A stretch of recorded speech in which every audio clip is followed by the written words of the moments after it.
ఆంధ్రప్రదేశ్ రాష్ట్ర కాంగ్రెస్ అధ్యక్షురాలిగా వైఎస్ షర్మిల బాధ్యతలు తీసుకుంది. ఆమె చేసిన తొలి ప్రసంగము చాలా క్లియర్గా షర్మిల నాయకత్వంలో కాంగ్రెస్ పార్టీ ఆంధ్రప్రదేశ్ రాజకీయాల్లో ఏం చేయబోతుంది అనే విషయాన్ని మనకు అర్థం చేయిస్తుంది. క్లియర్గా జగన్మోహన్ రెడ్డి ప్రభుత్వ వ్యతిరేక రాజకీయ శిబిరంలో ఉంటుంది. సోదరుడైనా కూడా జగన్ ప్రభుత్వం పైన, జగన్మోహన్ రెడ్డి పైన విమర్శలు చేస్తుంది. కుటుంబ సంబంధాలు ఎలా ఉన్నప్పటికీ రాజకీయ పోరు కొనసాగుతుంది అన్న సంకేతాన్ని ఇచ్చారు. ఎందుకంటే జగన్మోహన్ రెడ్డి బీజేపీతో రాజీ పడ్డాడు. ఆంధ్రప్రదేశ్లో అభివృద్ధి జరగలేదు. ఆంధ్రప్రదేశ్లో వైఎస్ఆర్ కాంగ్రెస్ పార్టీ నాయకులు తీవ్రమైన అవినీతికి పాల్పడుతున్నారు, ఇసుక, భూముల కబ్జాలు అంటూ షర్మిల విమర్శించారు. అంతేకాకుండా రాజధాని లేకుండా జగన్మోహన్ రెడ్డి చేశాడు, ప్రత్యేక హోదా పైన జగన్ జరిపిన పోరాటం ఏంటని కూడా ప్రశ్నించారు.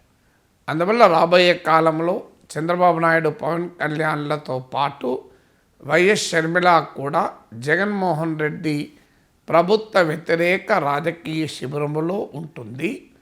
ఆమె కూడా ప్రభుత్వ వ్యతిరేక పోరాటంలో భాగమవుతుంది. దీని పర్యవసనం ఏంటి అనేది ఇప్పుడు ఆంధ్రప్రదేశ్ రాజకీయాల్లో ఆసక్తికరమైన చర్చ. తెలుగుదేశం పార్టీ జనసేనతో కలిసి జగన్మోహన్ రెడ్డికి వ్యతిరేక పోరాటం కాంగ్రెస్ పార్టీ షర్మిల చేయదు అని అర్థమైపోయింది. ఎందుకంటే ఆమె తెలుగుదేశం ప్రభుత్వాన్ని కూడా విమర్శించింది.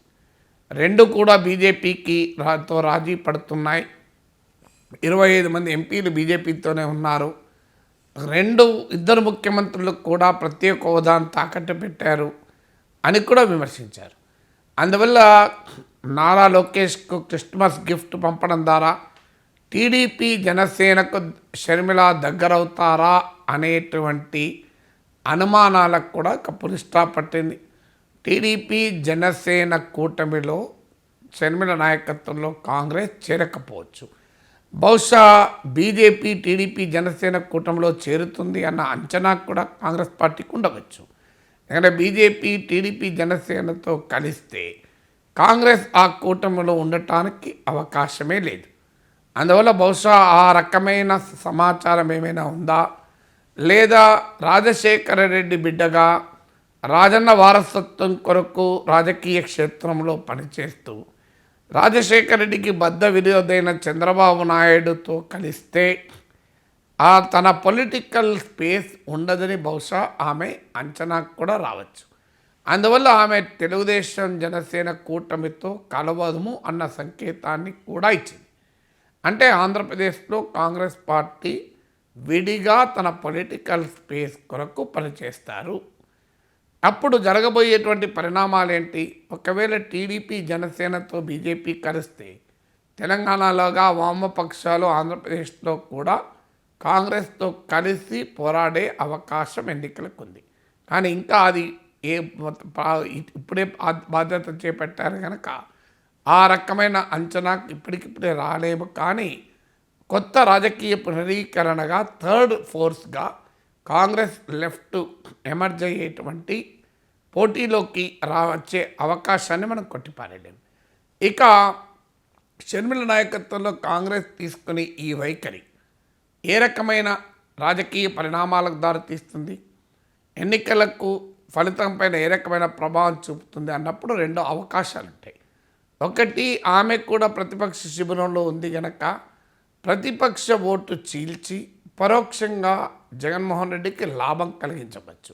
కానీ ఆ అవకాశం రిలేటివ్లీ తక్కువ. ఎందుకంటే ఆంధ్రప్రదేశ్లో పూర్తి స్థాయిలో పొలిటికల్ పోలరైజేషన్ ఉంది కనుక జగన్ను వ్యతిరేకించి జగన్ అధికారంలోకి రాకూడదు అనుకునేవారు ఆటోమేటిక్గా టీడీపీ జనసేన కూటమి వైపే చూస్తారు, కానీ కాంగ్రెస్ పార్టీ వైపు చూడరు. ఎందుకంటే కాంగ్రెస్ పార్టీకి ఓటు వేయడం ద్వారా తమ రాజకీయ లక్ష్యమైన జగన్ ఓడించడం సాధ్యం కాదు కనుక అందువల్ల ఆమె ప్రతిపక్ష ఓటుకు డెంట్ వేసే అవకాశం తక్కువ.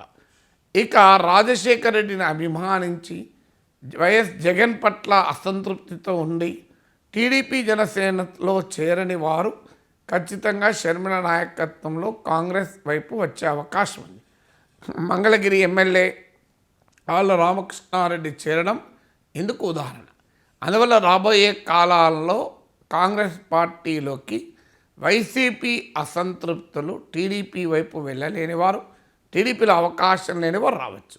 అందువల్ల అప్పుడు ఆమె రాజశేఖర రెడ్డి అభిమానులు ఓటును ఏ మేరకు తెచ్చుకున్నా వైఎస్ఆర్ కాంగ్రెస్ నుంచి అది జగన్కు నష్టం కలిగించే అవకాశమే ఉంటుంది. అందువల్ల ఇప్పుడే అధ్యక్ష బాధ్యతలు చేపట్టారు కనుక ఏ రకమైన వైఖరి తీసుకుంటున్న పరిణామాలు వస్తే చూడాలి. ఒకటి మాత్రం నిజం, లోక్సభ ఎన్నికలకు మాత్రం కాంగ్రెస్కు ఒక బలమైన పొలిటికల్ నెరేటివ్ ఉంది. అసెంబ్లీ ఎన్నికలకు కూడా ఆ నెరేటివ్ ఉపయోగిస్తారు.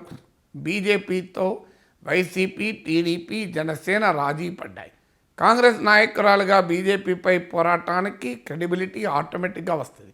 ఆ లోక్సభ ఎన్నికల్లో బీజేపీ వర్సెస్ కాంగ్రెస్ ఉండే అవకాశం ఉంటుంది కనుక లోక్సభ ఎన్నికల్లో కాంగ్రెస్ తన ఓట్ పర్సంటేజ్ను కొంత ఇంప్రూవ్ చేసుకోవడానికి కూడా అవకాశం ఉంటుంది.